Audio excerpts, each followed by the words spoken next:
So you have to meet with a psychiatrist. Now what? Hi everyone, Dr. Dona here, youth and adult psychiatrist here to discuss all things mental health and wellness related. So today I'm going to discuss what it's going to be like with meeting with a psychiatrist for the first time. I know that it can be pretty scary, intimidating, or daunting to be meeting with a psychiatrist for the first time, especially since sometimes people can have preconceived notions about what psychiatry or mental health treatment is involved with. But I'm here to tell you that it's not anything that you should be worried or scared about, and that it actually should be something that is a comfortable and helpful experience for you.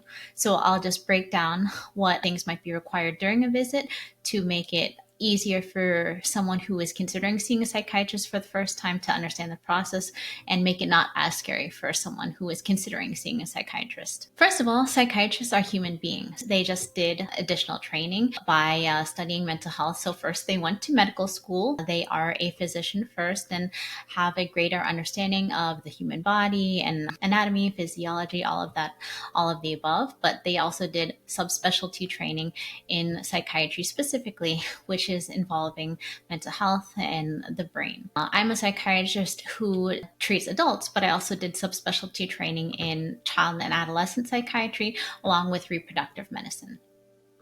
So again, going back to what it's like to see a psychiatrist for the first time. So things to expect. And I will be referring to a telehealth visit just because I do primarily most of my visits via telehealth, but a lot of these things can be applicable whether it's an in-person visit.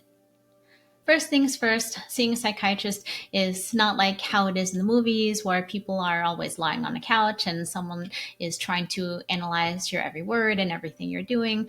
While there are still forms of therapy, psychiatry, especially psychoanalysis, which is what it might be involving a couch, that is not what all psychiatry entails. Via telehealth, you can expect to set up your camera and to be looking at a psychiatrist through your webcam, and the picture will show up on your camera with someone usually sitting at a table, so nothing where you should be expected to sit on a couch or feel uncomfortable in that way. It's more like a regular medical appointment since the psychiatrist is a medical doctor who just happens to specialize in mental health. Prior to the session, they will usually have you fill out paperwork, and this would include your medical history, if you have any chronic medical conditions, along with a list of medications and or supplements that you may be taking, along with some forms that might assess your current mental health. In psychiatry, normal forms would be a PHQ-9, which is a depression screening questionnaire, or a GAD-7, which is an anxiety screening questionnaire. This form can also ask history about family, psychiatric history, if there have been any big life events that might have affected you, trauma, abuse history, anything like that. And it's going to be really important when you are filling out these forms to be honest and thorough. This information is crucial for your psychiatrist to understand your needs and to help you best. So for the first meeting, when you are finally meeting with the psychiatrist, expect the visit to be longer than usual, probably at least 45 minutes to an hour. I will say most of my initial intakes are at least 60 minutes for adults and an hour and a half to 2 hours for child and adolescent population. The psychiatrist will ask you a variety of questions to get a comprehensive understanding of why you're there. These questions might cover your symptoms, such as how long you've had them and how they might affect you daily. So symptoms of mental health, whether it is depression, anxiety, mood instability, poor concentration, focus, etc. Also during this time, this is when you might discuss your family's mental health history, any other previous treatments you've tried, and your overall physical and medical health. During this session, it is very important to be as open and honest as possible. This is something that I mentioned prior, but just remember, the psychiatrist is there to help you and not judge you.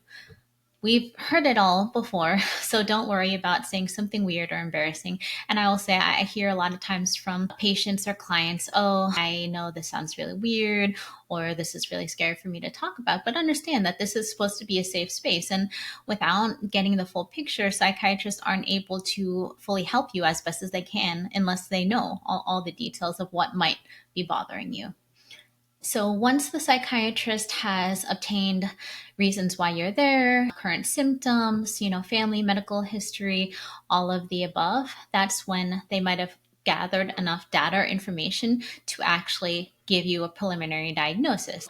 Preliminary diagnoses aren't always diagnoses that will stand. And when I mean stand, like final diagnoses, I think that diagnoses can be fluid based on how someone is doing, their current symptomatology, things like that.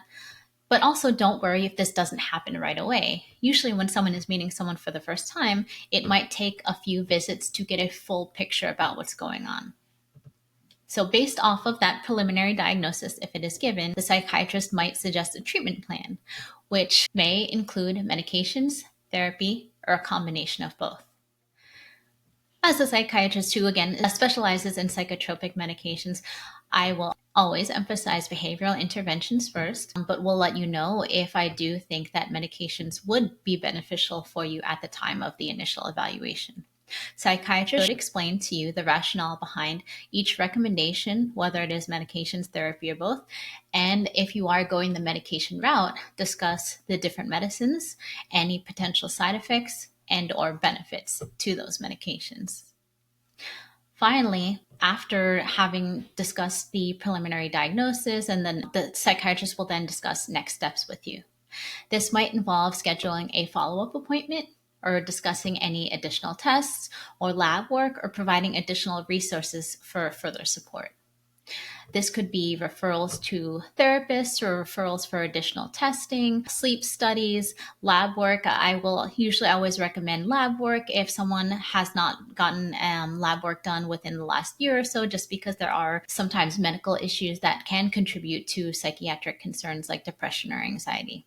So, in conclusion, seeing a psychiatrist should not be as scary as it might seem. It is just a typical medical visit, but it is just involving mental health, specifically with mental health specialists. So the key takeaway is that it is the start of the journey towards bettering your mental health. It might feel overwhelming, but remember, you're not alone in this, and your psychiatrist is there to guide you every step of the way. So thank you again for taking the time to learn more about what to expect during your first visit to see a psychiatrist. Hopefully this has cleared up some of your concerns and helped you feel more prepared. Remember, seeking help is a brave step, and it's the first move towards taking control of your mental health and overall well-being. This is Dr. Donna, and if you found this content helpful, please subscribe and like our channel. Thank you.